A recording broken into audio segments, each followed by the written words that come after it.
Hey, what's going on? It's your boy Akil, living in Japan since 2004, here with another really interesting inside video. I did some research and I found a list of topics that will help you in your conversation with Japanese women.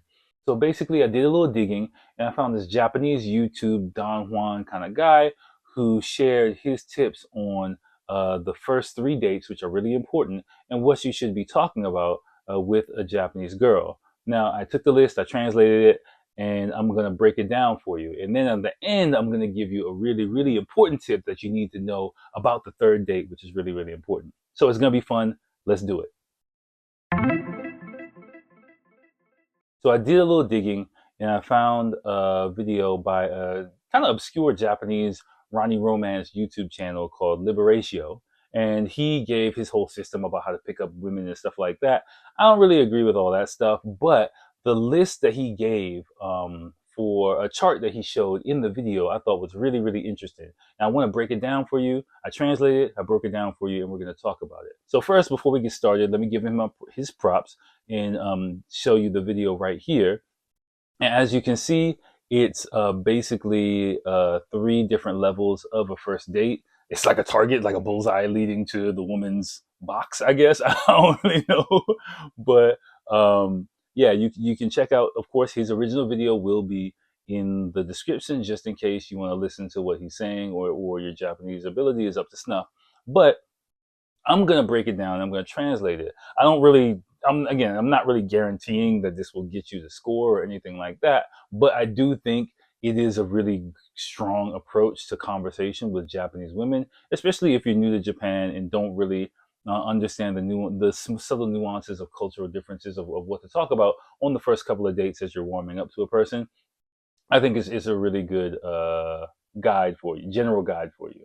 So my translation looks a little bit different, and I'm going to break it down based on the first three dates. Is a progression. First off, we're going to talk about the first date. Now, if you don't know, the first date is really a trial run. Again, think about it like you're having lunch or dinner with your cousin that you haven't seen for like years. It's basically a platonic experience. If you're lucky enough and it goes in the other direction, that's fine.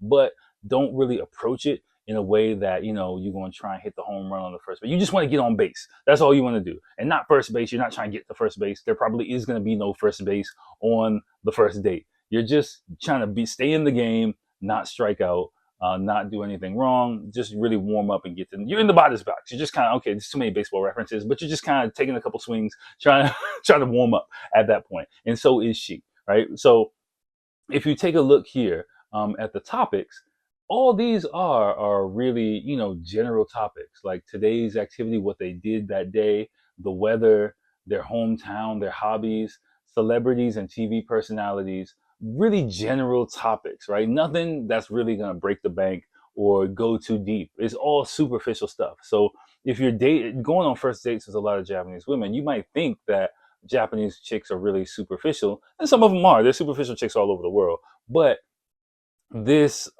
is really all you should be aiming for. You shouldn't really be looking to know more about the person. Just get comfortable talking with the person and that back and forth. Now, the last one, celebrities and TV personalities, is a little bit tricky because you might not watch Japanese TV. Recently, Korean TV, Korean culture, South Korean culture is really popular in Japan. So she might watch a lot of Korean dramas and stuff like that. If it were me and I were a bit younger and single, I would probably run down a quick list of popular Japanese actors, actresses, or stuff like that. If your Japanese is good enough to, where you can use DeepL or Google Translate or something like that, and find a list of popular actors, actresses, musicians, stuff like that, and just scan for any names that are familiar to you. Like, I don't know, again, I'm older, like Tom Cruise in my generation would be popular. George Clooney would of course. I can't think of any off the top of my head. Ed Sheridan, everyone loves him, or whoever. But just do that.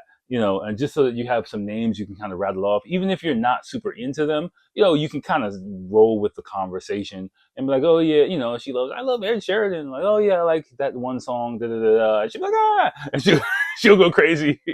But at least you can flow with the conversation, even if it's not something you're super interested in. You just want to keep the conversation going, and that's the full extent of the first date, pretty much, right? So now, if we move on to the second date, and you can see in the second date, things start to get a little bit deeper, right? For example, things you tried hard at, right? And you might think, ooh, what you try hard at? But that means like, she put a lot of effort into, or you put a lot of effort into, you put some heart or some soul or some blood, sweat, and tears into, is a way of thinking about it. So you can talk about maybe, big projects or school, sports, when you were younger, things you were passionate about. I think passion is a better word. Things that you were passionate about is, I think, a better translation of it. Types of guys she likes, or things like that. You're not really going to talk about you so much unless she asks you. But yeah, I think the second date is a good chance to ask what kind of guys she's into. Again, you're more listening to her, like, not so much telling about yourself, because she's reading who you are based on not what you say, based on how you act. So in the West, it's a little bit different. Like, we're kind of saying the type of person that we are a lot of the times, or showing based on our overt actions or our words and stuff like that. But here it's based on your body language, and she's filling in a lot of blanks based on how the conversation goes. So the more you kind of ask, of course, not only just talking about her, of course, give some information about yourself, but it should be like 75 her, 25 you, or you give a little bit of information and mainly ask about her, showing you're interested in her. That, I think, will give a really good impression. So, guys she likes, again, not too deep, a little bit superficial. Family, light stuff, not super deep, just brothers, sisters, parents, what are they like? What was it like as growing up? Do you have any cousins? So, general stuff like that. I have a big family. I have a huge family personally. Friends, what are your friends like? What do you guys do together? Work, stuff like that. If she's young, did you have any part-time jobs? Like, what do you want to do in the future? Do you like your job? You want to stay there forever? All those things. You're getting a little bit more substance, a little bit deeper, a little bit more into, her heart, her soul, what makes her tick, things like that. That's the second date, is where you start to really get a feel for who the person is.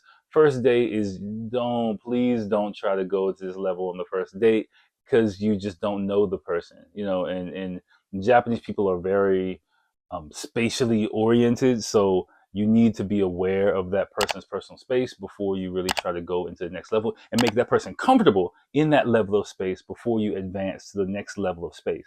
I hope that makes sense. But it's a really, really big thing here. And if you skip a step, think, and not being aware that the person's not ready for that next level, that's when you kind of get cut off, and that's when you get shut down, right?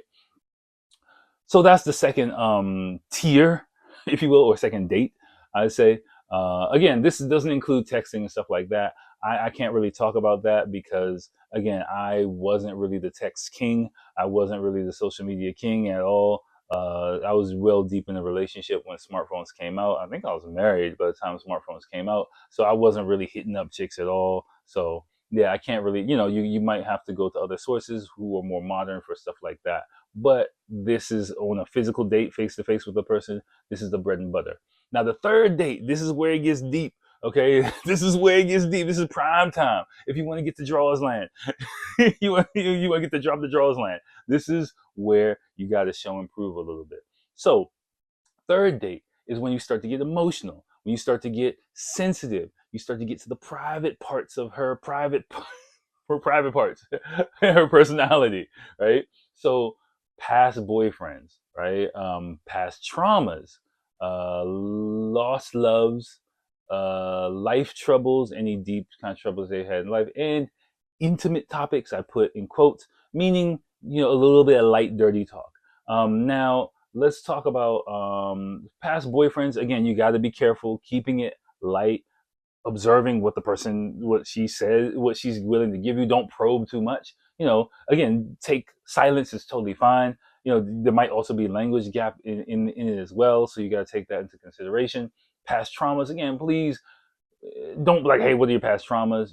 But you can ask, have you had any difficult situations, or start by sharing. I wouldn't open with, have you had, maybe I might share some past traumas I've had. Nothing deep, nothing crazy, please. Okay, but something light, something like a bad experience, like, you got your ass whooped one time or something. I don't know, something like that. You got jumped by some dudes when you were a teenager, something like that. Might be okay. Um, Again, lost loves. I think this is where I probably spend a lot of time on. But again, please don't get all like aggressive, like I hate her kind of stuff. You want to keep it light, and maybe your first love, the first crush, stuff like that. Those kind of TV show type topics are going to be things that Japanese girls will want to hear about, just to get a feeling for you and how you think about women in general, what type of Ronnie romance type dude you are. Life troubles, again, difficult times in your life. Like, again, when I came to Japan, I didn't know the culture. How you, again, talking about how, probably life troubles, talking about how it was before you came to Japan, when you first got to Japan, some difficulties you had here, struggles you had here. And of course, not bashing Japanese society at all, but, just giving, a feeling for how you've kind of overcome those things, would be, I think, really good for the third date, so that she can kind of look up to you and see you as a guy who's, an overcomer or a strong kind of man. And then we've got intimate topics. Ooh, right? So then, I would probably start with, like, of course, I don't ask like, body count and stuff like that, but like, kissing, or, stuff like that, or, you know, uh, I'm a very touchy feely kind of guy. I wouldn't if you're in public, wouldn't really physically touch, but, parts of the body that you like, parts of the body that you like about her. That's probably the best way to go. Start talking about why she's attractive, why she's physically attractive to you. The parts of her body that you like, her eyes. Start simple. Eyes, smile, stuff like that, and then maybe legs. Then you can go to, like, oh man, you got a nice rack. It will be okay after a while. If she's into the conversation, that might be fine too. The boobies looking nice, it's okay to say at that point, if she's feeling it, if you making her blush a little bit. But the important point, remember, the one point I wanted you to understand, though, is the third date is the possible time when you can kind of go into love land, where typically the draws might come off. So if you've done everything okay, the first and second dates, you're hitting the correct marks, you get to the third date, then it might be a time you might be able to transition to an invite to, your place for some cakes, for some coffee, ask to go to her place, arrange, if you heard me say arrange, the third date might be the time to arrange like a 9-10 o'clock dinner. Probably 10 o'clock dinner would be nice, near her area, so that, oops, it's almost last train, I don't want to, leave you yet, let's do something else, whoop de whoop, you go back to her place, kind of thing. Like, there are some other videos that I want to review based on those, right, and good and bad points. We're going to get there in time, but just stick to this basic format. Again, it's not a recipe for success, but it is a good, solid guideline, in my opinion, to how conversation with Japanese women goes, or Japanese people in general. You can take the first two and use them in almost any type of conversation, and it will help you to connect with Japanese people more. Let me know with a like or comment what you think. Here's another video for you, and I'll holler at you next time. Peace.